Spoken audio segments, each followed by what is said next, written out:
Hello बच्चों and welcome to study with Unique. आज हम शुरू करने जा रहे हैं बच्चों 5th चैप्टर साइंस 1 10th का, जो कि है बच्चों हमारा हीट। ठीक है, 4th चैप्टर हमने पूरी तरीके से कवर कर लिया, इफेक्ट्स ऑफ इलेक्ट्रिक करंट। आज हम जो पढ़ने जा रहे हैं बच्चों वो चैप्टर है हीट। ये भी फिजिक्स से बिलोंग करता है। ठीक है, और हीट क्या होता है सबसे पहले मैं आपको ये बता दूं। तो heat is a form of energy, ये आपने कहीं ना कहीं पढ़ा है, ऑलरेडी पढ़ रखा है। ठीक है, तो हीट जैसे मैं बोलता हूं वैसे आपके दिमाग में आता है टेम्परेचर। जैसे कि अभी बहुत ज्यादा टेम्परेचर है समर होने के कारण। ठीक है, तो ये जो हीट है ये हीट फॉर्म ऑफ एनर्जी है। ठीक है, मतलब कहीं ना कहीं से हमें ये किसी ना किसी तरीके से बनती है ये। ठीक है, मतलब ये एनर्जी हम कहीं ना कहीं से एक्सट्रैक्ट करते हैं। जैसे वुड को जलाया हीट बनाई, ठीक है, पेट्रोल को जलाया हीट बन गई। ठीक है, समझ गए ना, कागज जलाया हीट बन गई। ठीक है, मतलब हीट जो है बच्चों वो एक एनर्जी है जिसकी हमें हर वक्त जरूरत है। जैसे देखो, जैसे आप ठंडियों में आपको ठंडी लगती है तो आप क्या पहन लेते हो, ऊपर से जैकेट या कोई कोट या कोई मफलर, जिसके अंदर आपके बॉडी की जो हीट है उसे आप क्या कर लेते हो, एक जगह ब्लॉक कर लेते हो, उसको बाहर नहीं जाने देते। ठीक है, मतलब हीट एक इंपॉर्टेंट चीज है। सही है, क्लियर हो गया तक। अब आगे देखो, सबसे पहले यहाँ हमें अलग अलग टाइप्स की हीट सीखनी है। हीट के टाइप्स है, ये क्या है तो देखिए, सबसे पहले हम सीखेंगे लैटेंट हीट। क्या सीखेंगे बच्चों, लैटेंट हीट। उसके बाद हम सीखेंगे रिजिलेशन। अब रिजिलेशन यानी आइस एक दूसरे से चिपकता है, बर्फ गोला खाया होगा तो बर्फ गोला बेटा रिजिलेशन के कारण ही ऐसे चिपक जाता है। जैसे हम प्रेशर डालते हैं आइस के जो छोटे छोटे पार्टिकल्स होते हैं वो एक दूसरे से बाइंड हो जाते हैं। ठीक है, अब anomalous behaviour of water, anomalous behaviour of water. अब ये क्या है, ये एनामलस बिहेवियर ऑफ वाटर ये है बच्चों कि वाटर जो है ये अकेला ऐसा आप बोल सकते कंपाउंड है, ऐसा तत्व है। ठीक है, जो सॉलिड स्टेट में अपना वॉल्यूम, सॉलिड स्टेट में क्या होता है इसकी डेंसिटी कम होती है। ठीक है, मतलब वॉल्यूम ज्यादा होता है, डेंसिटी कम तो वॉल्यूम ज्यादा, और लिक्विड स्टेट में इसकी डेंसिटी ज्यादा हो जाती है। ठीक है, मतलब आइस की डेंसिटी ये 4 डिग्री पे जो वाटर है उससे कम है, जबकि आइस सॉलिड है और वो वाटर लिक्विड है। अब ये आप मैं भी पढ़ाऊंगा तो डिटेल में पढ़ लेना। ठीक है, चलिए अब आगे ड्यू पॉइंट एंड ह्यूमिडिटी। अब ह्यूमिडिटी तो आपको पता ही है। जैसे आप देखो, जैसे समर्स खत्म होता है उसके बाद डायरेक्टली हम कूलर्स और एसीज बंद नहीं करते। डायरेक्टली बंद कर देंगे तो क्या हो जाएगा, जैसे धूप काले में बहुत ज्यादा धूप पड़ती है, जमीन बहुत गर्म हो जाती है। ठीक है, तो उस कारण से जब बारिश आती है तो कुछ दिनों तक हवा में जो पानी की मात्रा है वो बढ़ जाती है, क्योंकि उसे बोलते हैं बाफ। बाफ समझते हो ना, वाटर वेपर्स। ठीक है, तो वो वाटर वेपर जो हवा में बढ़ जाती है उस टाइम पे ह्यूमिडिटी बढ़ जाती है, क्योंकि एयर में वाटर कंटेंट बढ़ जाता है, जिस कारण ह्यूमिडिटी बढ़ जाती है। और ह्यूमिडिटी बढ़ने के कारण हमें अच्छा फील नहीं होता है। ह्यूमन बॉडी 50 से 60 तक जो % ह्यूमिडिटी है उस पर अच्छा फील करती है। ठीक है, समझ गए, 50 से 60%। इसलिए आजकल कुछ जो एसीज है उसमें डीह्यूमिडिफायर आता है। ठीक है, तो ह्यूमिडिटी यानी water content in the air, सीधे सीधे भाषा में बोलूं तो। ठीक है, अब देखो स्पेसिफिक हीट कैपेसिटी। अब ये एक चीज है जो आपने ऑब्जर्व हमेशा की है लेकिन आप कभी समझ नहीं पाए उस चीज को। देखो, जैसे आप अगर लोहा गर्म करो एक साइड में आप मटका ले लो, मट्टे का, ठीक है, तो उसे गर्म करो, मटके में खिचड़ी बनाओ और लोहे के बर्तन में बनाओ, लोहे का मटका बनाओ, लोहे के मटके में बनाओ। ठीक है, शेप तो कोई भी दे सकते हैं लोहे को। तो दोनों मटकों में से किसमें जल्दी खिचड़ी पक जाएगी, लोहे वाले में। तो क्यों पकी, क्योंकि उसमें हीट जल्दी ट्रांसफर हुई, स्पेसिफिक हीट ज्यादा थी उसकी। ठीक है, अब वो भी आगे आपको बताता हूँ। ठीक है, धीरे धीरे कि हम दोनों को हीट तो सेम दे रहे हैं लेकिन खींचने की क्षमता, उसे कैच करने की क्षमता या उसे एब्जॉर्ब करने की क्षमता लोहे में ज्यादा थी। ठीक है, क्लियर। चलिए अब यहाँ कुछ एग्जांपल्स है हमें दिए हुए। ठीक है, तो वो एग्जांपल्स ले लूं मैं एक तो। ये हो गया हमारा पूरा क्लियर। अब ये हमने जो इसका इंट्रोडक्शन है पूरी तरीके से देख लिया। अब यहाँ देखो, जब हम सबसे पहले जो हम टॉपिक पढ़ने जा रहे हैं वो है लेटेंट हीट। तो जब हम हीट करते हैं, ठीक है, देखो लेटेंट हीट पढ़ने जा रहे हैं हम सबसे पहले, तो इसके बीच में आपको लेटेंट हीट पढ़ाना चाहूंगा। देखो लेटेंट हीट, लेटेंट हीट। अब लेटेंट हीट यानी ऐसी हीट बेटा जिसमें फेज तो चेंज होगा। फेज, फेज यानी क्या, अब ये समझ लो आप। फेज, फेज, फेज यानी क्या? आप बोलोगे सर फेज यानी क्या? तो state of matter, solid, liquid या गैस, इसे कहेंगे फेज, गैसियस बुलबुला। ठीक है। तो लैटेंट हीट वो हीट है बेटा जब हम दे रहे हैं किसी सब्सटेंस को, या जैसे आप आइस को दो, ठीक है, आइस को जब आप गर्म करोगे, सबसे पहले एक कंटेनर, मैंने बहुत सारा आइस ले लिया, ये फिगर आपके टेक्स्ट बुक में भी, ठीक है। तो इस आइस को मैंने क्या किया, गर्म किया। क्या किया, नीचे से गर्म किया, हीट दे दी इसको, ठीक है, इस तरीके से हीट दे दी। तो ये क्या हुआ, गर्म हुआ, ठीक है। ये धीरे धीरे वाटर बनना चालू हो गया, ठीक है। मतलब ये क्या हो गया, सॉलिड से लिक्विड बना। लेकिन इस प्रोसेस में टेम्परेचर चेंज नहीं हुआ, टेम्परेचर चेंज नहीं हुआ, नो चेंज, टेम्परेचर में नो चेंज। ऐसा क्यों? मैं हीट तो दे रहा हूं भाई, तो हीट का यूज क्या हो रहा है? हीट देने के बाद कुछ तो होना चाहिए ना। तो हीट ये यूज करेगा फेज चेंज के लिए। किस चीज के लिए? Phase change. मतलब आइस से वाटर बना, ठीक है। तो इस प्रोसेस में जब आइस से वाटर बना तो हीट तो एब्जॉर्ब हुई, लेकिन वो कहाँ गई? सिर्फ फेज चेंज में इस्तेमाल हुई। किस में इस्तेमाल हुई? फेज चेंज में। टेम्परेचर बढ़ा क्या? नहीं, no change in temperature, only phase change. मतलब आइस से वाटर तो बना, ठीक है, लेकिन टेम्परेचर नहीं बढ़ा। टेम्परेचर उतना का उतना, टेम्परेचर बढ़ा नहीं। समझे? आए ध्यान में? देखो और एक बार छोटा सा देखेंगे थोड़ा। यहां जब बच्चों ऐसा बोल सकते, लेटेंट हीट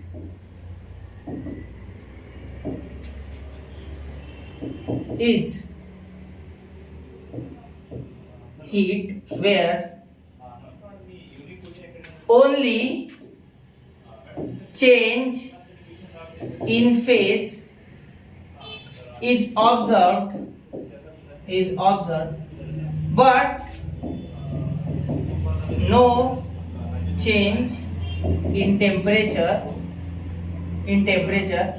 occurs। मतलब यहां क्या हो गया, टेम्परेचर चेंज नहीं हुआ लेकिन फेज चेंज हो गया। ठीक है, तो ये मैं आपको ग्राफ से समझाने की कोशिश करूंगा। ठीक, अब ये तो आपको पता है कि 0 डिग्री सेल्सियस पे, यहाँ ये पूरा लिखा हुआ है आपके टेक्स्ट बुक में, 0 डिग्री सेल्सियस पे आइस मेल्ट करता है। ठीक है, ये आपको पता है। और 100 डिग्री तक जाता है फिर पानी का टेम्परेचर, ये भी आपको पता है। और उसके बाद वो क्या बन जाता है, गैस यानी वाटर वेपर। समझ गए? क्लियर? चलो अब देखो आगे। अब हम देखने जा रहे हैं ये पूरा का पूरा है ग्राफ। ये ग्राफ देखो इसमें, अब देखो ये देखो ग्राफ। अब इस ग्राफ में आपको क्या समझाना है, ये देखो, ये बॉइलिंग वाटर प्लस वेपर दिख रहा है आपको। उसके नीचे देखो लिक्विड गैसियस स्टेट, उसके नीचे देखो वाटर लिक्विड, और यहाँ देखो सॉलिड। अब देखो इस ग्राफ में ये जो है, ये है टेम्परेचर स्केल। क्या है ये? Temperature scale. क्या है? टेम्परेचर। ये क्या है? टेम्परेचर। और ये क्या है? टाइम है। ये क्या है? टाइम है। अब देखो ये temperature 10 degree, 20 degree, 30 degree, 40 degree, 50, 60, 70, 80, 90, 100, ये ऐसे बढ़ते गए।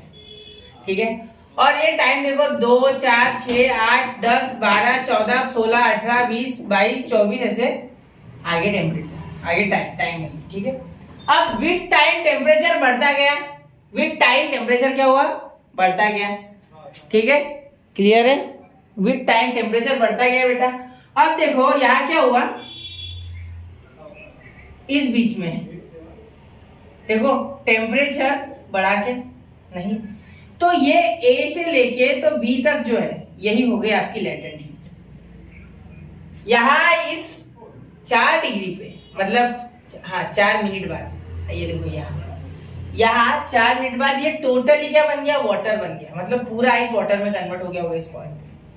ठीक है, तो इस बीच में ये A से B, मतलब ओरिजिन से पकड़ लो आप, सीधे सीधे ओरिजिन 0,0 से, तो ये 4 से थोड़ा आगे इस बीच में यहाँ टेम्परेचर बढ़ा नहीं, no change in temperature, but phase change हो गया, आइस से क्या बना, वाटर बन गया। मतलब ऐसा टेम्परेचर जिस पे फेस चेंज होता है लेकिन टेम्परेचर नहीं बढ़ता है, ऐसी हीट मतलब इस तरीके की हीट जिसमें फेस तो बदला लेकिन टेम्परेचर नहीं बदला, उस ऑब्जेक्ट का या उस कंपाउंड का या उस मॉलिक्यूल का या आप जो भी ले रहे हो उस सब्सटेंस का, ठीक है, तो उसे हम कहते हैं लेटेंट हीट, जिसमें फेस चेंज होता है लेकिन टेम्परेचर नहीं। फिर यहाँ वाटर बन गया, फिर यहाँ से धीरे धीरे धीरे धीरे धीरे धीरे वाटर का टेम्परेचर बढ़ा, ठीक है, तो यहाँ जाने के बाद ये जब टेम्परेचर बढ़ा तो इस पे पहुंच गया 100 डिग्री पे, ठीक। अब 100 डिग्री सेल्सियस पहुंच गया हो तो यहाँ से अब वेपराइजेशन स्टार्ट होगा, वेपर। अब क्या होगा, बॉइलिंग वाटर प्लस वेपर, तो वेपर हवा में उड़ जाएगा, सीधी सी बात है, वेपर हवा में उड़ जाए, ठीक है। अब यहाँ से टेम्परेचर बढ़ेगा क्या, नहीं, 100 के ऊपर तो पानी जाता ही नहीं, क्योंकि हवा को कैसे गर्म करोगे आप, हवा को गर्म कैसे करोगे, तो 100 के बाद पानी ऊपर जाना चालू, तो इसके बाद सिर्फ फेस चेंज होगा, बॉइलिंग वाटर को आप वेपर बनाओगे 100 डिग्री के बाद, उससे ज्यादा कुछ नहीं होगा, मतलब सिर्फ फेस चेंज होगा। ये भी क्या होगा फिर, लेटेंट हीट, बस, जिसमें फेस चेंज होता है टेम्परेचर चेंज नहीं होता, उसे कहते हैं latent heat. Temperature remains constant but face changes, ठीक है, समझ गए। चलो अब और एक चीज आपको बताना चाहूंगा, ये भी इंपॉर्टेंट है बच्चों, ठीक है। अब देखो, अब अगर हम बात करें तो दो तरीके की लेटेंट हीट है। लेटेंट हीट के दो टाइप हैं, देखो, फ्यूजन वाली, लेटेंट हीट ऑफ फ्यूजन, और एक वेपराइजेशन, ठीक है। फिलहाल इस केस में बात कर रहा हूं मैं, ठीक, जनरल भी चीज यही है। तो फ्यूजन में क्या होता है, सॉलिड टू लिक्विड कन्वर्ट होता है, क्या होता है, solid to liquid, solid to liquid. और वेपराइजेशन में लिक्विड टू गैस, ये गैस बन गया और ये लिक्विड से, ये गैस बन गया लिक्विड से वेपराइजेशन में, और ये सॉलिड से लिक्विड बन गया फ्यूजन में, ठीक है, याद रखना। ये है लेटेंट हीट ऑफ फ्यूजन, ये है latent heat of vaporisation. The amount of heat energy absorbed at constant temperature by unit mass of a solid to convert into liquid phase is called specific latent heat of fusion। अब ये specific latent heat अलग चीज है, ये unit यानी one कुछ भी हो सकता है, 1 ग्राम 1 kg आपके हिसाब से, ठीक है, 1 में लेना है। लेकिन mass of a solid to convert liquid, मतलब उसे लिक्विड बनाने के लिए, is called a specific latent heat of fusion, specific latent heat, ठीक है। अब लेटेंट हीट यहाँ लिखा है, देखो, the heat energy absorbed at constant temperature during transformation of solid to liquid is called the latent heat of fusion। मतलब temperature तो constant है, टेम्परेचर तो बदला ही नहीं भाई, लेकिन सिर्फ क्या बदला, फेज बदला, लिक्विड से सॉलिड हो गया, सॉलिड से लिक्विड हो गया, सॉलिड से लिक्विड हो गया, ठीक है। अब ऐसा ही सेम होता है, यहाँ देखो, ये नीचे, the amount of heat energy absorbed at constant temperature by unit mass of a liquid to convert into gaseous phase is called as specific latent heat of vaporization। The constant temperature at which the liquid transforms into gaseous state is called as boiling point of the temperature। The heat absorbed at constant temperature transformation of liquid into gas is called as latent heat of vaporization।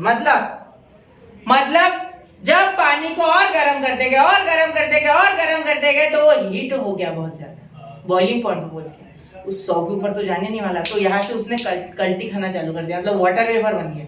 Water vapour तो बना, ठीक है, तो छोड़ के चल जाएगा ना, हवा में चला गया ना वाटर वेपर बनने के बाद, मतलब हीट तो 100 डिग्री सेल्सियस ही है, टेम्परेचर तो 100 डिग्री सेल्सियस ही है, लेकिन जो वाटर है वो कहाँ चले गया, वेपर के फॉर्म में उड़ता चला गया, ठीक है, समझ गए। चलो, तो यार टेम्परेचर नहीं बदलेगा, सिर्फ फेज बदलेगा, क्या होगा, सॉलिड से क्या हो जाएगा, ये लिक्विड से क्या हो जाएगा बच्चों, गैस, बराबर, क्लियर। किसने सही आंसर दिया, शाबाश बेटा, ठीक है।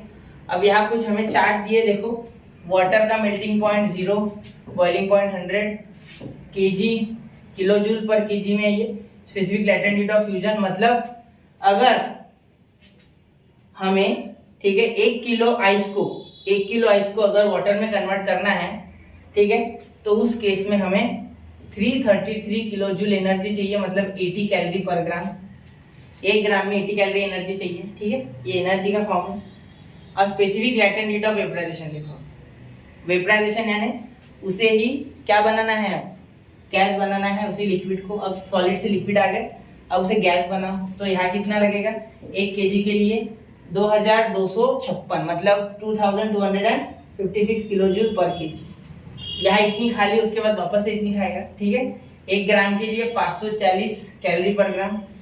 हीट देखो, लिक्विड से गैस बनाने के लिए और ज्यादा एनर्जी चाहिए, क्योंकि आपको पता है कि गैस, सॉलिड और लिक्विड, इनमें क्या होता है कि जिनके बीच में गैप ज्यादा होता है उनमें एनर्जी ज्यादा होती है, रैंडमनेस ज्यादा होती है।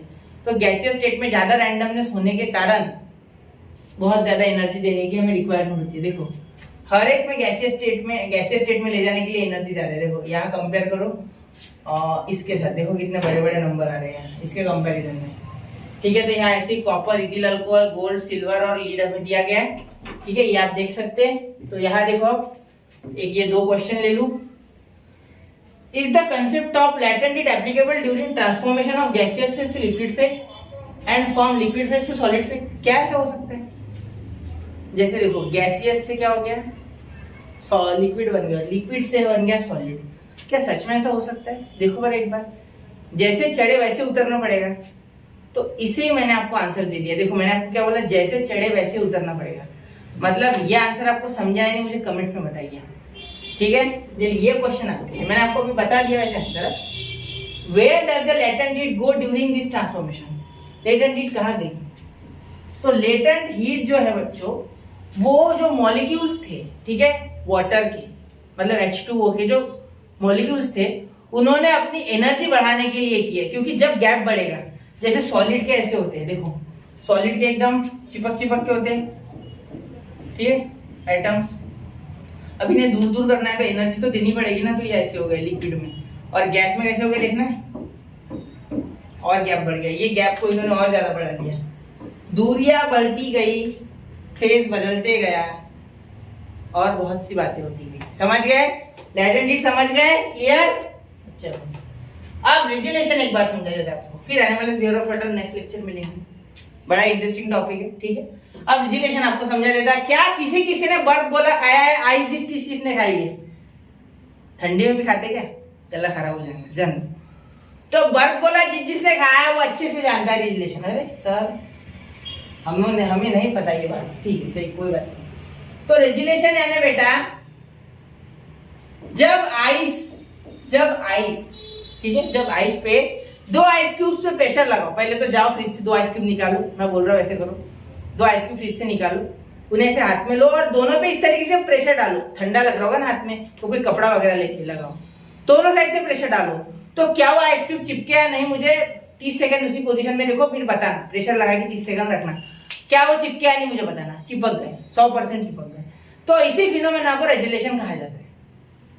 जब हम प्रेशर डालते हैं आइस क्यूब्स पे, सपोज ये देखो, ये एक आइस क्यूब है, ये दूसरा आइस क्यूब है, मैं इस साइड प्रेशर डालता हूँ, ठीक है। तो यहाँ बीच में क्या बनेगा, प्रेशर के कारण हीट प्रोड्यूस होगी और यहाँ वाटर बन जाएगा। क्या बन जाएगा? वाटर। यहाँ के मॉलिक्यूल्स वाटर में कन्वर्ट हो जाएंगे। लेकिन ये आजू बाजू के आइस को पसंद नहीं है, भाई मैं आइस हूं तो वाटर कैसे बन रहा है? तो इसे वापस से ये कन्वर्ट कर देंगे इनटू आइस और ये चिपक जाएंगे, ठीक है, आइस में कन्वर्ट हो जाएगा। ये दूसरे पल ये आइस में कन्वर्ट हो जाएगा, क्योंकि बची हुई हीट ये पूरा का पूरा एक दूसरे में डिस्ट्रीब्यूट कर लेंगे। हीट को पूरा डिस्ट्रीब्यूट यहाँ के खुद कर लेंगे और उसके बाद वापस से वाटर जो कन्वर्ट हो गया उसको भी आइस में कर लेंगे।